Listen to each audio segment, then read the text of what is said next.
Afida sont devenus amis grâce à cette école. Comme elle, plusieurs sourds-muets de la wilaya de Béjaïa ont pu apprendre le langage des signes, un moyen qui leur permet désormais de communiquer et de sortir ainsi de leur solitude.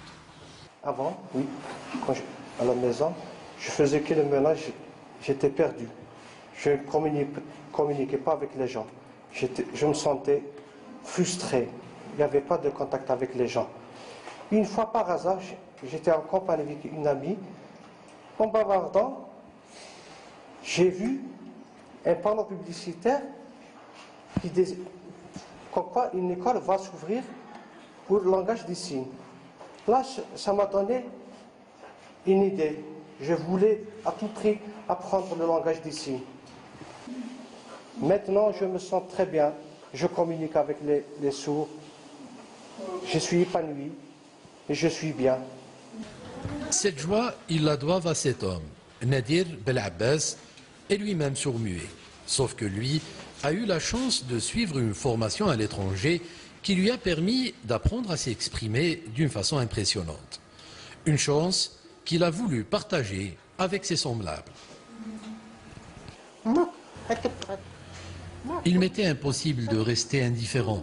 Voir tous ces jeunes incapables de communiquer entre eux me faisait fondre le cœur. J'ai alors décidé de créer cette école pour leur apprendre le langage des signes et leur permettre ainsi de se parler, de communiquer. La situation des sourds-muets chez nous est très difficile. Une situation difficile, d'autant que le handicap n'est pas physique et donc pas visible pour les autres, qui, selon Nadir, sont loin d'imaginer la détresse des sourds-muets. Un handicapé moteur ne peut pas marcher, mais un sourd-muet, son handicap est de ne pas pouvoir communiquer, et donc il ne peut pas s'exprimer. C'est pour cette raison que le langage des signes est très important. Si le langage des signes leur permet désormais de communiquer entre eux, les sourds-muets ont toujours du mal à se faire écouter. Pourquoi est-ce que personne ne veut nous écouter? Rien n'est fait pour nous les handicapés. Regardez par exemple, nous sommes en pleine campagne électorale. Pourtant, aucun des 42 partis en lice ici à Béjaïa pour ces législatives ne parle de nous. Personne ne s'intéresse à nous.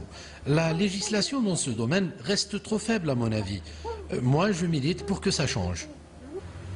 Comme ces jeunes, ils sont des centaines, voire des milliers de sourds-muets à travers la wilaya de Béjaïa, mais aussi sur tout le territoire national, à vouloir faire entendre leur voix, pour peu qu'on leur fasse signe.